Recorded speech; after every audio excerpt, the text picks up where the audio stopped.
Hello, everyone. Charles Watts here. Welcome back to Inside Arsenal. It is Thursday. We are heading towards the weekend. Unfortunately, no Arsenal to look forward to on Saturday or Sunday. We've got to wait a little bit later on until that Monday night game at Sheffield United. But we are getting there slowly. Mikel Arteta is speaking today in his pre-match press conference a good 4 days before the game. Could be an interesting one.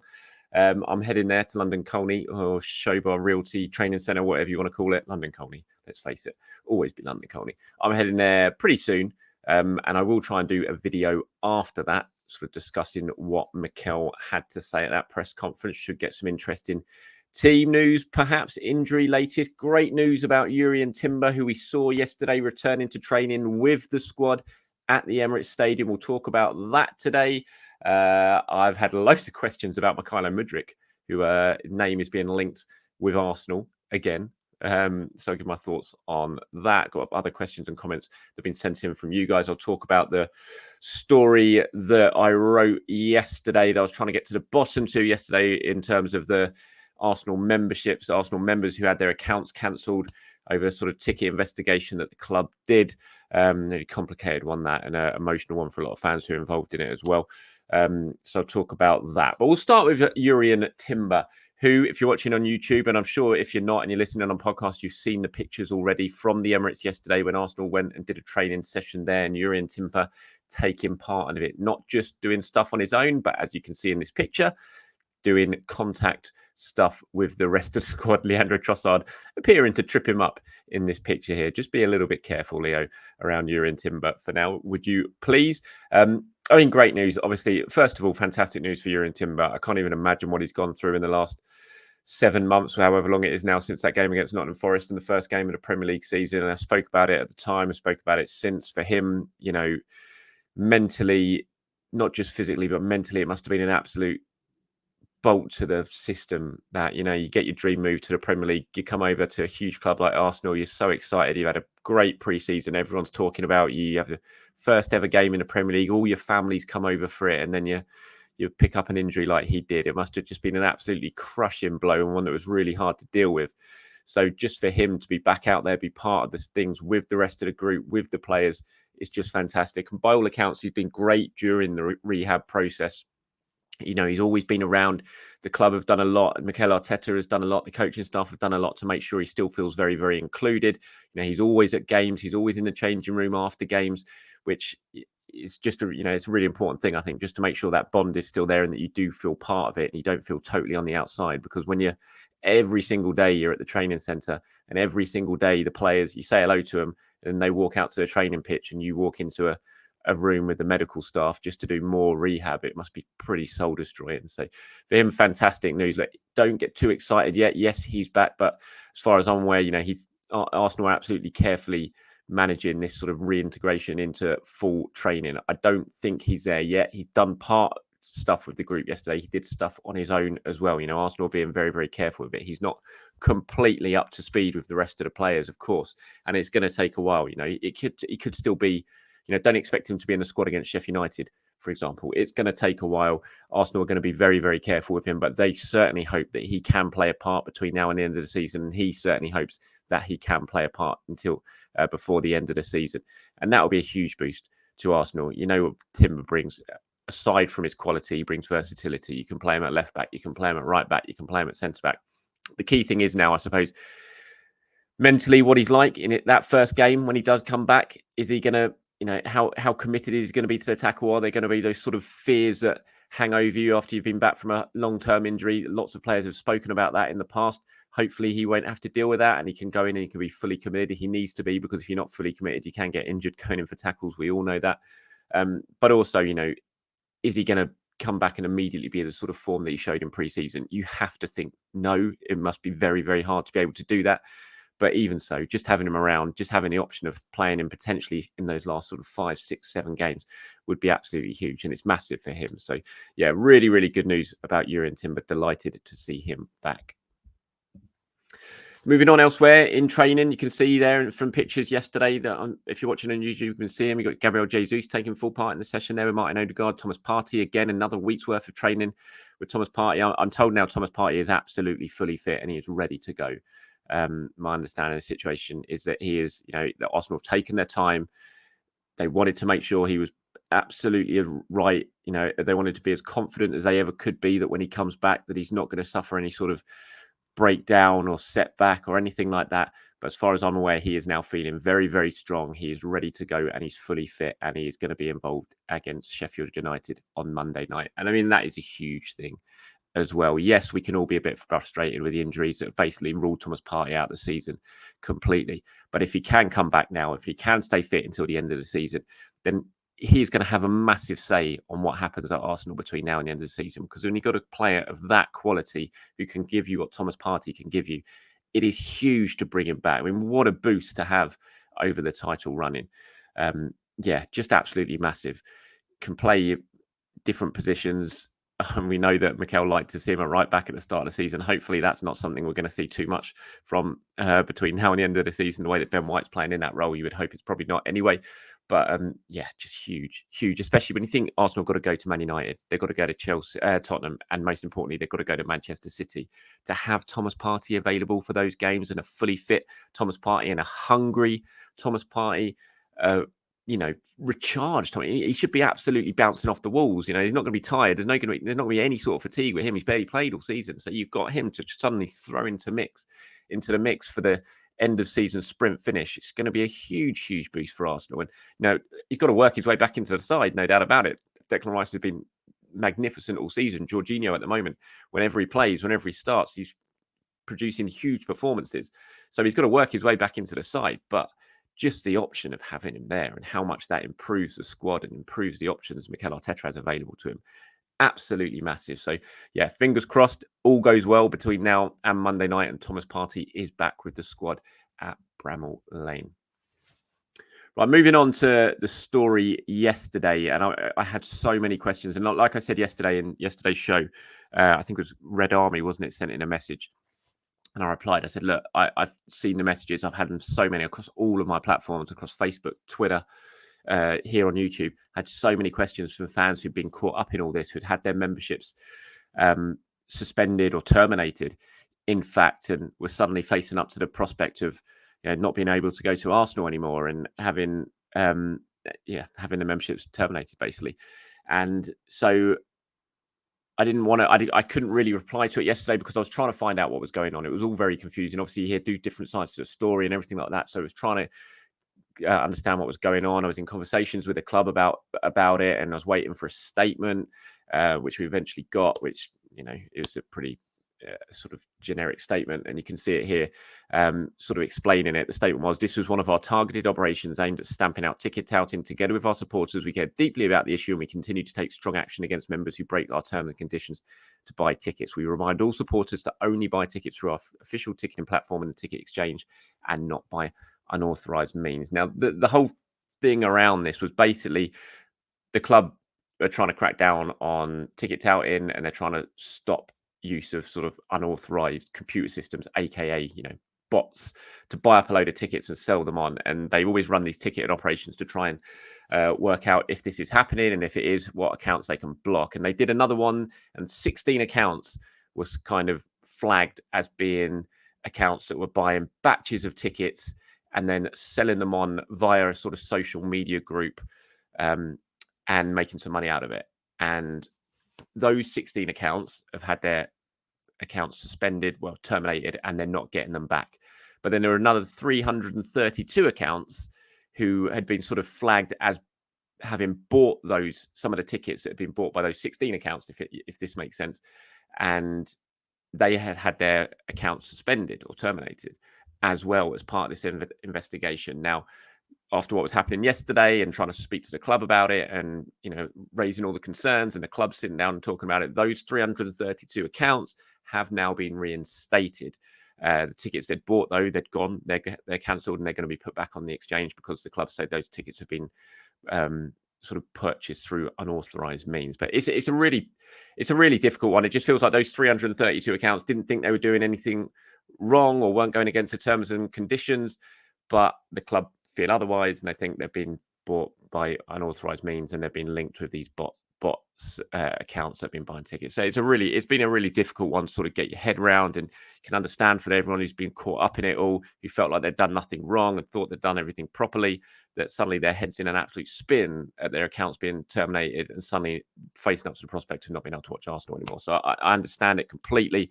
But the good news is, I suppose, that those accounts have now been reinstated, and they are able to, purchase tickets through the ticket exchange from now on, and ticket transfer and stuff like that, but not through any sort of social media groups who are doing it. So yeah, it was a difficult one. It was an emotional one for a lot of people, I know, but hopefully for most anyway, they can at least kind of feel a little bit better now that they've got their accounts reinstated. Before moving on to some of your questions and comments, Chelsea won in the FA Cup yesterday against Leeds, 3-2 at Stamford Bridge. Why am I talking about that? You might think, well, the reason I'm talking about that, if you can look at Arsenal's fixtures between now and the end of the season, if you're watching on YouTube, you can see it here. That game on the 16th of March, Arsenal versus Chelsea at the Emirates, now has a big P next to it. Postponed.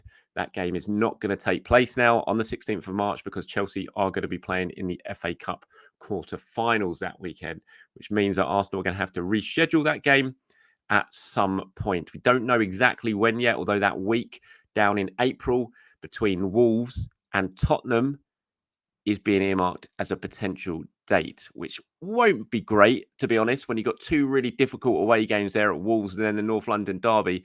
To have to stick a game against Chelsea in the middle of it is far from ideal for Arsenal, especially when you're in the middle of a title race. It would have been much, much nicer to have that game against Chelsea on 16th of March. That's not going to happen, which means after the Porto game now, on the 12th of March, Arsenal will not play again until Manchester City on the 31st. It's like a 3-week break because there's the international break as well after that weekend that the Chelsea game was due to be played on. It's not ideal. 100% it's not ideal. I'm sure Mikel Arteta is going to be really annoyed by it, disappointed by it. I suppose you could say, well, it's Arsenal's own fault. Should be in the FA Cup, and then they'd have a game on the 16th of March weekend anyway, which is right in a way. But yeah, when you sort of look about it in the big picture and think about squeezing that fixture in against in between just before the Tottenham game, it's not looking great. But we'll wait and see. We don't know for sure if that is the week it's going to be played anyway. We'll have to see on it. There is a potential chance, I suppose, after the Tottenham game, before the Bournemouth match. I don't know, but yeah, it's not great. And that 3 week, I'm trying to work out. I sort of was looking at it and thinking, how are Arsenal going to feel about these 3 weeks before? Basically 3 weeks of doing nothing before City. The players, of course, are going to be in action because they're going to be heading off with their national teams before that game against City. But yeah, it's not ideal preparation for a massive game like City, not playing for so long. If there wasn't an international break, maybe they could go to Dubai again, do something like they've done recently, which obviously worked wonders considering how they've played since they come back from Dubai. But they can't really do that this time because of the international break. So yeah, Arteta, I'm sure I wonder if they might at least try and get some sort of behind closed doors friendly scheduled for that weekend that they were going to be playing Chelsea. Right, moving on to a few of your questions and comments now before I wrap this up and start heading off to London Colney. Corey says, hi again, Charles. Just wanted to say a massive congratulations on the growth and success of the channel. I've been a subscriber since the first video, and thank you, as you featured quite a few of my comments and got into detail. No problem, Corey. He said, what did you make of Team News and Ticks reporting that Mudryk was devastated that he wasn't able to secure a move to Arsenal? And if given the chance, would you sign him as cover for Martinelli? Thanks, as always. Yeah, interesting one. Team News and Ticks. Of course, if you don't know of their account or his account yet, then it's on Twitter, on Instagram as well. Fantastic account. Always breaks really, really good news. Got loads of good information, behind the scenes stuff from Arsenal. And he put out yesterday that Mudryk was in tears on the phone to Arsenal, begging them basically to try and do something before he signed for Chelsea because he wanted to come to Arsenal. And that has been picked up and gone everywhere. So what do I make of it? I'm not surprised. Look, I've said before, I understood it that Mudryk wanted Arsenal 100%, and he was very, very disappointed that he didn't come to Arsenal.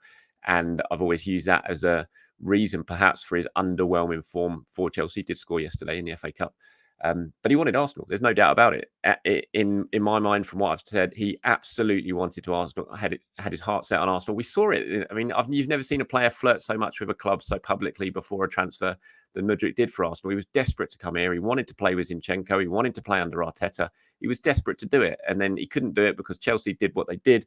They paid over the odds, and they gave a deal to Shakhtar that Shakhtar decided we couldn't say no to, and so they said to Mudryk, "Sorry, mate, you've got to go at Chelsea," and he did. And when I look at how his career has gone since he made the move to Chelsea, I find it impossible to think that it wouldn't have gone a little bit different at Arsenal, where he'd been given much more time. He'd be coming into a much more settled change room. He's an incredible talent, Mudryk. I still watch him and think he's an incredible talent. He's got it all. And he just needs to be coached well, and he needs to be in a sort of settled environment to develop, because he's such a young and inexperienced player still. In terms of would I want him as cover for Martinelli, it depends. I mean, I can't imagine it would be anything that Chelsea would ever consider. They spent huge money on him. No one's going to pay the sort of money that Chelsea paid for him now because of his form since he's arrived there. So Chelsea have got such a long-term contract that it wouldn't make any sense for them to do any sort of business on a cut price deal. So look, I would like Mudryk at Arsenal, because I'm still fully in the boat that I think he'd do really, really well under Arteta and at the club. But not, I just can't see it being a possibility now because of A, the money involved, and B, the fact I just don't think Chelsea would be ready to cash in on him yet, despite some of the rumours. And I've seen speculation and talk that Arsenal are interested in him. It's come from a source that you just don't need to even remotely consider as true from Spain. And so, yeah, I wouldn't, if you see those sort of links and you're reading about them, I wouldn't be too caught up in them at all. Here's one from Teta98. He says, how would you rotate across the next four? I think we can probably afford to bring in ESR for Jorginho and maybe even give Gabriel a rest for Zinchenko. Bit unnecessary, but just to try and share the minutes.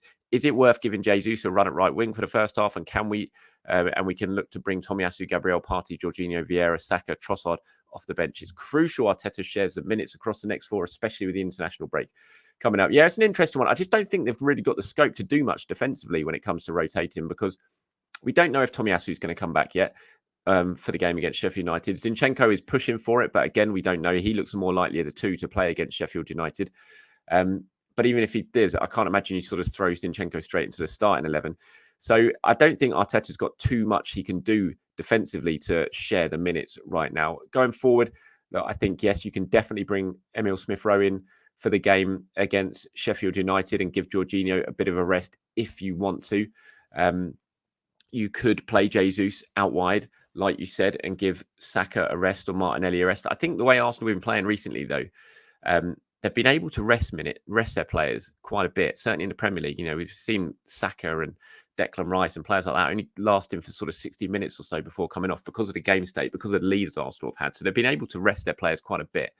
And when you look at the fixtures coming out, obviously you've got Sheffield United on the Monday night, and then you've got Brentford, and then you've got that big week where you've got Brentford and Porto. But because there's no Chelsea game now, the schedule isn't too packed. Arsenal have got a long time between Porto and Manchester City, 3 weeks to rest everyone up. So they're not, I don't think their necessity to rotate and to give players rests and I don't think it's as important as it perhaps could have been had that Chelsea game been in there. That would have been a really big week. Brentford, Porto, Chelsea, 3 games in the space of a week, especially with the size of that Porto game. But it's just not quite as important as that now. So I do think there is certainly scope to make a couple of changes against Sheffield United, but I don't think he needs to do wholesale ones.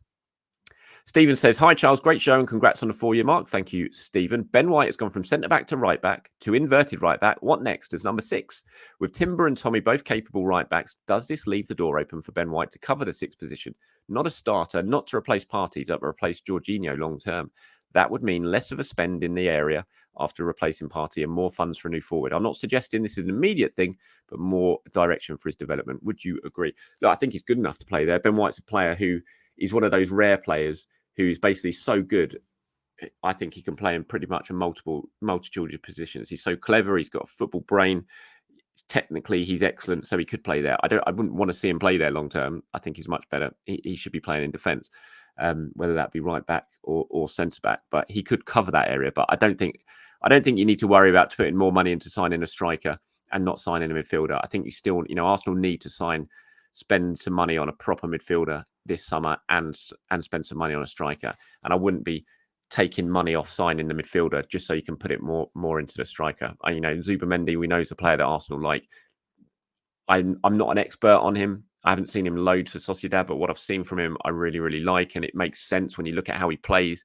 He does kind of fit the bill for an Arsenal player and a Mikel Arteta midfielder. He wouldn't be overly expensive because of his release clause. So I don't think you really need to worry about the money really, and playing a player out of position just to cover it rather than spending that money on a proper midfielder. So look, I think Ben White's good enough to do it. I think he's just he can play in all sorts of positions because he's so technically gifted, but not for me. I still see him long term as a defender.